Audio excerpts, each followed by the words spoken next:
A culpa, ela pode ter como função ser um mecanismo de defesa do ego para não precisar enfrentar a vida. Porque quem se culpa fica paralisado. Quando eu estou me culpando, eu não estou vivendo. Quando eu estou me culpando, eu estou fechado. Eu estou num processo interrompido. E muitas vezes o danadinho do ego, então, vai se utilizar da culpa como justificativa interior para não ir para a vida. Então, eu quebrei o vaso. Vou pegar um exemplo simples, mas para que você entenda a estrutura. Eu quebrei um vaso lindo da minha amiga. Meu Deus do céu!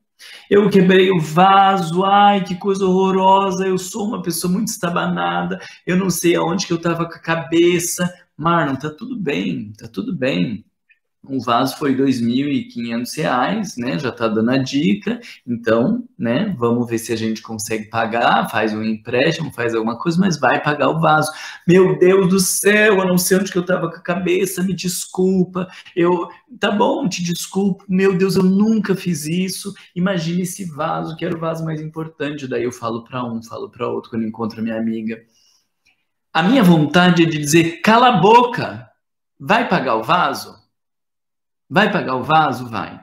Se não vai pagar o vaso, pede desculpa, diz que não tem dinheiro para pagar o vaso e cala a boca. Do tipo, para. Mas quando a gente está se culpando, a gente fica preso àquela experiência como forma de não precisar enfrentar a vida.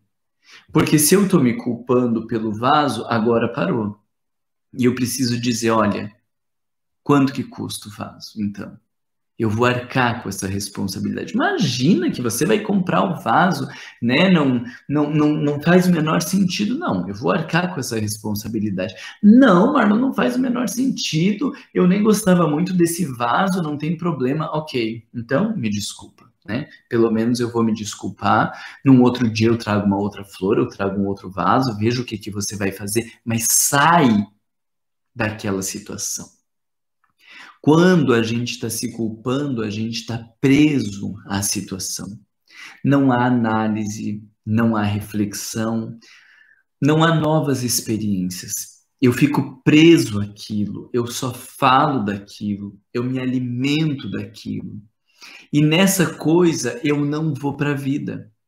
Eu não vivo novas experiências. É um movimento autopunitivo. É como se a gente precisasse alguém de fora dizendo, ok. Então, o que você precisa fazer diferente? Você está se culpando, dizendo que você fez tudo errado. Ok, o que você fez de errado? Eu fiz de errado isso, isso e isso. Muito bem. E frente a esse erro, o que você pode fazer? O que está ao teu alcance mudar? O que você precisa entender? E bola para frente. Mas você entende que na culpa a gente fica preso àquela experiência, fica alimentando aquela experiência e com isso a gente não vai para a vida. Então, o que eu estou trazendo para você da culpa como um mecanismo de defesa é porque quando a gente está vivendo a culpa, a gente está escondendo ou a gente está se escondendo por trás da culpa para não viver uma responsabilização, para não fazer uma análise mais profunda, para não se conhecer. Mas o que eu queria mais reforçar é para eu não precisar tentar de volta, viver de volta, me arriscar de volta e correr o risco de me quebrar de volta, sentir de volta ou frustrar de volta. E aí está a nuance do mecanismo de defesa do ego. Quando eu estou me culpando, eu não estou pensando, refletindo, me organizando e indo para a vida. Se eu não vou para a vida, eu não corro novos riscos.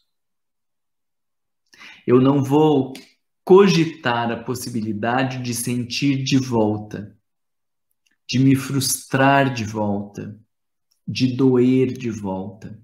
Quando eu estou na culpa, eu estou paralisado. E aí está o ganho do ego. Porque quando eu estou paralisado, eu estou naquilo que já é conhecido, eu estou num discurso, algumas vezes superficial, que não revela quem eu sou, o que eu sinto, e não preciso ir para a vida, não preciso correr novos riscos, não preciso fazer a vida acontecer. E o grande, né, o grande sintoma desse tipo de postura de culpa que mais evidencia os ganhos secundários no sentido da parada aí é o processo depressivo. E esse processo do me fechar, que muitas vezes está nos quadros da depressão, é o dizer, tá ruim aqui, mas é melhor este ruim conhecido do que correr o risco de viver um outro ruim. Correr o risco de não dar certo de volta.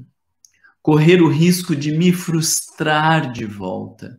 Então eu fico aqui, nesse lugar desconfortável, frio, úmido, mas que ao mesmo tempo é conhecido. Entende por que eu estou te dizendo a culpa como um mecanismo de defesa do ego?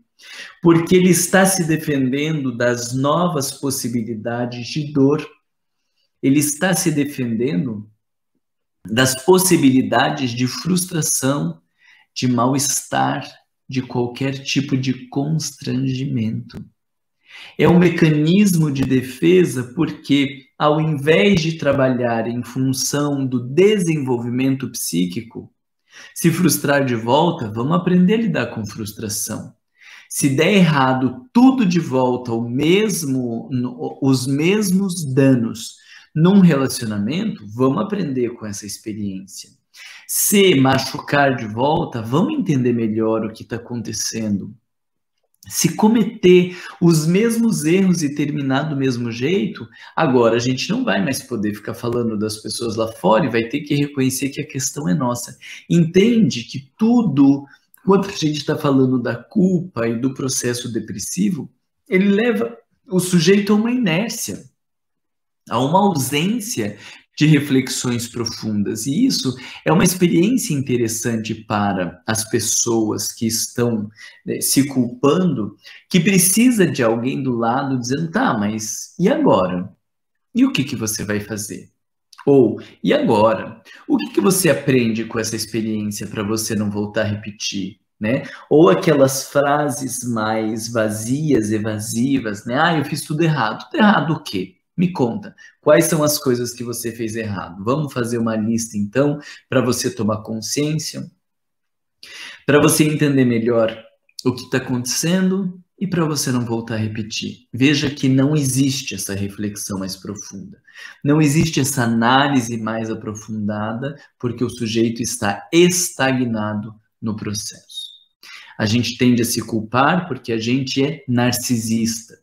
A gente tende a se culpar porque a gente é medroso. A gente tende a se culpar porque a gente não quer arriscar, sentir e se deparar com as mesmas dores e com as mesmas frustrações. Então, a gente tende a se culpar porque a gente é imaturo. E na medida que a gente começa a lidar com essas nossas características, a culpa tende a ir diluindo. Então não me venha com aqueles exercícios de não se culpe, não me venha com aquelas frases prontas de você tem que trocar a culpa pela responsabilidade, não me venha com os discursinhos superficiais como se fosse possível você mudar as coisas no teu cérebro, mudar as chavezinhas e as coisas acontecerem. Agora pensa positivo que tudo muda. Não. O nosso processo é o processo do autodescobrimento. Entende o que está por trás da tua culpa, que você vai conseguir lidar com ela. Entende quais são as bases nas quais a tua culpa se estrutura, porque na medida que você lida com estas bases, então não há mais espaço para a culpa se manter, para a culpa se estruturar na tua personalidade. O autodescobrimento é uma proposta de transformação profunda, dá muito trabalho, incertezas, não sabemos para onde está indo, é um processo que não termina nunca. Por quê? Porque nós estamos falando de um processo de profundidade, mas na medida que você se aprofunda em você, que você está trabalhando com as bases, muitos elementos da tua vida vão mudando ao mesmo tempo, porque já não estamos mais na dimensão do comportamento, não estamos mais na dimensão dos condicionamentos, nós estamos trabalhando com questões estruturais da personalidade, e por isso essas transformações tendem a se manter na sua vida. Não saias, é no interior do homem que habita a verdade. Então, não fica olhando para fora, não fica olhando o que o outro fez ou o que o outro deixou de fazer, como deveria ser, como a sociedade espera, o que as pessoas falam. Não gasta teu tempo olhando para fora. A nossa proposta é de ir para dentro. E quanto mais para dentro você for, mais segura vai ser a tua trajetória, mais plena vai ser a tua vida, mais realizador vai ser o teu percurso. Isso eu te garanto. Então, vai para dentro para lidar com as suas culpas, vai para dentro para lidar com as suas compulsões, vai para dentro para lidar com as suas dores, vai para dentro. A verdade habita dentro de nós e a vida vai ficar mais fácil, as relações vão ser mais conscientes, os sentimentos difíceis ou dolorosos vão se dissolvendo e a vida tende a se organizar de dentro para fora.